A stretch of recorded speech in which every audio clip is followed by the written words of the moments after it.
What is going on, everybody? Happy Saturday. I am Justin, No Good Comics. Welcome back to the channel. I'm trying to get back into doing some live streaming here. So I figured I'd just go live right now because I just got back from my LCS ZAPP Comics about an hour and a half ago. Did a little bit of shopping. I was not able to get to my LCS earlier this week just because the week's been crazy, but was finally able to get to go out for a little bit and do some hunting, do some digging. So I didn't get like too much, but this is a mixture of new stuff and old stuff. So just show a couple things off. Hope you're all doing well, whether you're watching this live or on the replay. A couple housekeeping items next or this Tuesday coming up. We have another Omni X-Men show here on this channel. Me, John, and I believe we're joined by our good friend Fable. So really looking forward to that. I think we're on 161 now. For the Uncanny X-Men stuff. So looking forward to that. If you can swing by, great. Other than that, yeah, just trying to get back into the groove with content and some other things. And hopefully everybody's doing well with the holidays coming up. I can't believe it's already, December here. But yeah, so a couple things. So I'm going to show off the books. I also got something in the mail. I want to show that as well. I'm just going to kick it off, though, with the new stuff because there were a lot of great reads that came out this week, and I'm playing catch up on some of them, but some of it I'm already caught up on. So first one here, just do a power bomb. This is issue number 7. I believe this is the final issue. This has been so great. Such just an emotional roller coaster. There's a lot of highs and lows in here, really deep storytelling with a lot of the different characters that we've learned about. So Daniel Warren Johnson, he's just won me over completely with a lot of the stuff he's done in the recent past of year and a half worth, and also got to meet him at C2E2 not too long ago, earlier this year as well. So the guy's awesome. Just love his work and his storytelling, and definitely tugs at the heartstrings with an issue like this. So if you're not reading this, or if you have never checked it out before, I do recommend it. You don't have to be a wrestling fan to get into this. It's an emotional ride either way. I used to love wrestling when I was a kid. So it definitely brought back some fun memories in that regard as well. But you don't have to be a wrestling fan in order to get into this. Just really great characters that's about. And I really like his artwork too. Next one that I'm really enjoying, and I think this is going to be, I think they said 12 issues. This is Little Monsters issue number 8.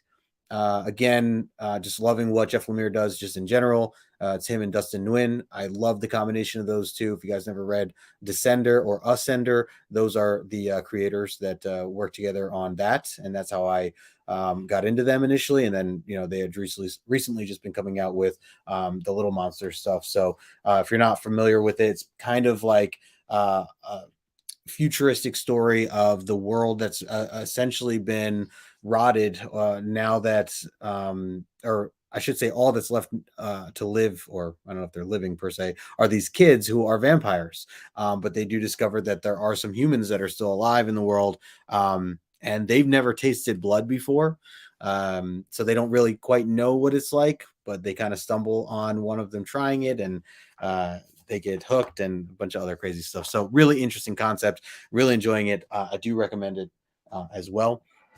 Next one up, just keeping up with the X titles. I know there's a lot. This series has been one of my favorite ongoing right now. It's by Kieran Gillen. It's Immortal X-Men. This is issue number 8.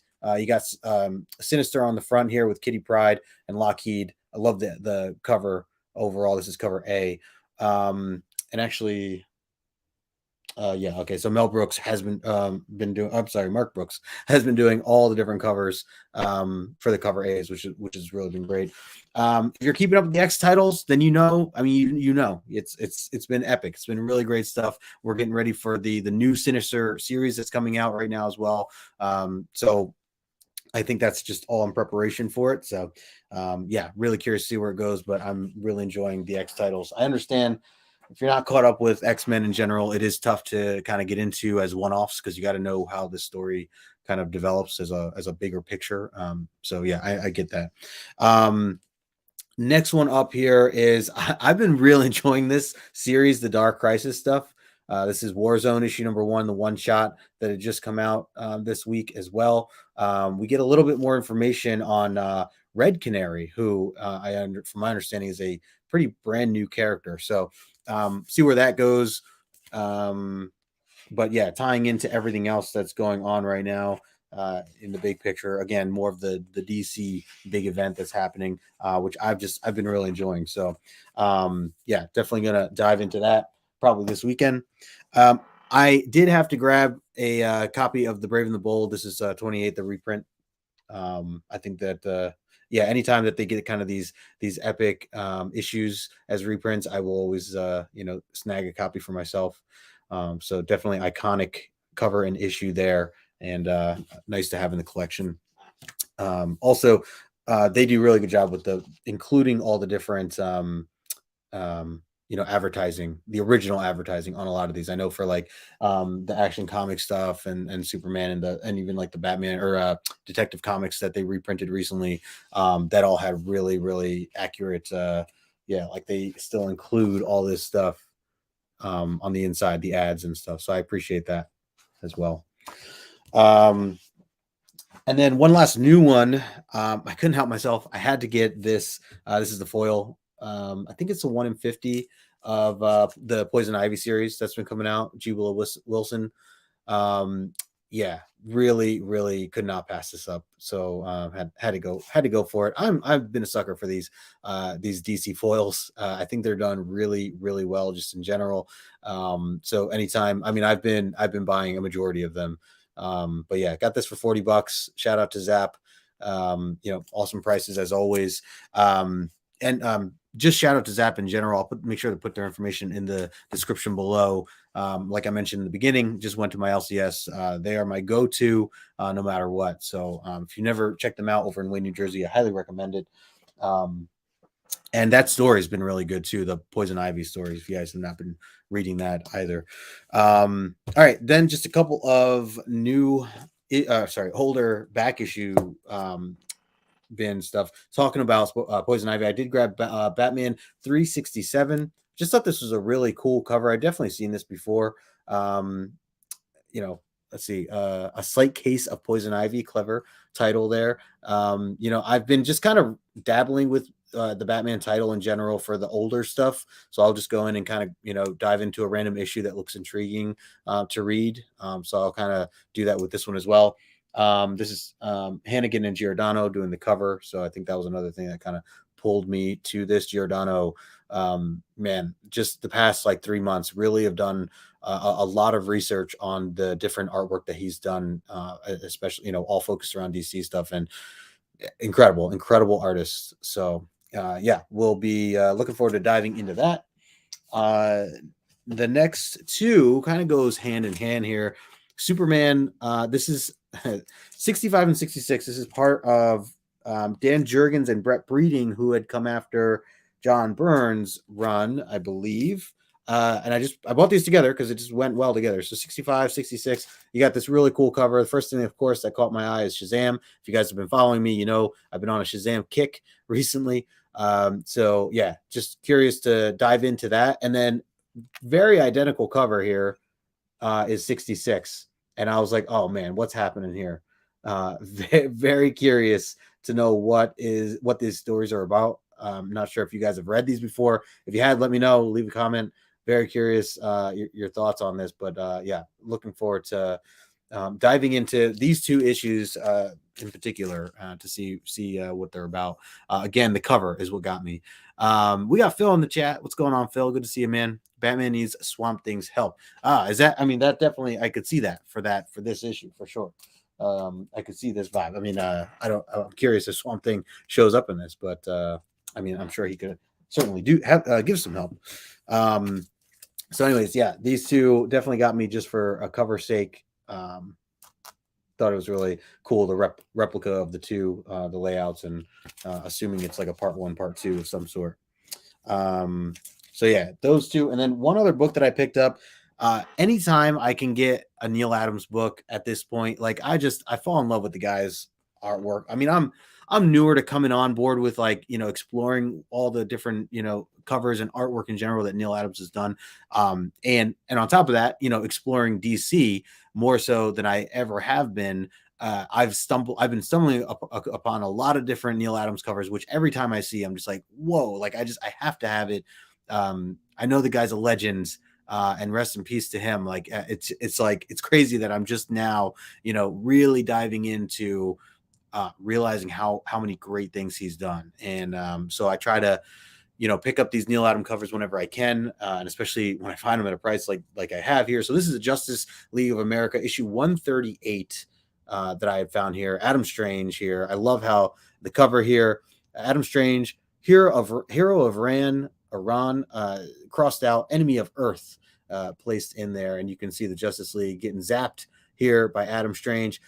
Don't know much about Adam Strange other than I know Tom King had recently done a short story with him, or with his character, I should say, one that I've been meaning to get around to reading. I think I have the hardcover here. So yeah, other than that, don't know much about Adam Strange, but yeah, you can see there's the Neil Adams signature, and yeah, just thought this was a really dope cover just in general. So we'll have to explore this as well, see how it goes. I got it for $12. Again, shout out to ZAPP Comics, my LCS, always with the goods. Yeah, and that was it. These are just some of the things I picked up. Of course, the back issue bins, all DC. As if you've been following me, I've been on this kick for DC stuff as of lately. So yeah. Other than that, one other thing I did want to show, and I'll post this over on Instagram as well. This is from the James Tynan Tiny Onion Substack that I'm a part of, and I've been a part of now for, this is the second year that I've stayed subscribed for a full year as a membership. But check that out. It's an Erica Slaughter Christmas holiday card that they had sent in the mail. So he did this last year as well. Last year there were like 4 or 5, and I'll have to pull those out and maybe take pictures of those. There were 4 or 5 of these last year where they were like postcards. So this one being a little bit more like a Hallmark card, only he's got his brand back there. So Tiny Onion. If you guys are not familiar with Substack, it's a platform for a lot of different artists and creators where they can basically run their own newsletter, and in doing so include all their own new projects that they can release on their own terms, not having to work for a company like Marvel or DC. So it's definitely growing. I know a lot of artists and creators are on there in general. So yeah, I subscribed to his right away, like middle of last year, whenever that started. So this is one that came with it. So he also sends, I actually should do, I am very behind on my packages, but this is from the Tiny Onion warehouse. I should open this as well, but I have not had a chance to go through some of my packages. But they send, if you're signed up as a membership, they send like 6 foil variants of all the new like House of Slaughter and all the other big projects that he's working on that are exclusive just to the members of his Substack. So rare. I'll have to add a link in the description for that if anybody's interested. There are different tier levels of signing up. I guess it's kind of like Kickstarter or something like that, if you think about it that way. But yeah, really a great newsletter that I've been a part of, and I think well worth it, at least for the tier that I had paid for, which is a step up higher tier, but you get all these cool rare variants as well. So yeah. Anyways, this was just sent to me, perfect for the holidays. If you guys follow any of this stuff with Erica Slaughter, then but I think it's really great. I'll have to post this over on Instagram at some point. Other than that, that's really all I wanted to show today, was again just catching up on my new comic book day haul that I missed from earlier this Wednesday.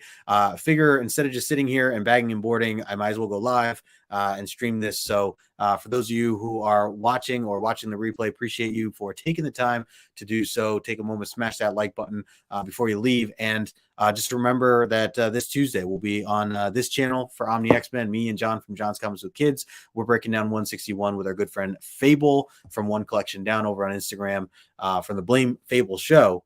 as well. The other thing to note, and actually haven't like heard anything or seen anything, but I wanted to test out my new internets. We just connected our new router. So that was the other thing. I guess I'll go and do the playback and see if I'm skipping or if this whole stream didn't work, then I guess that's one way to find out. But either way, appreciate you watching. Smash that like button on the way out. And until next time, I will talk to you guys later.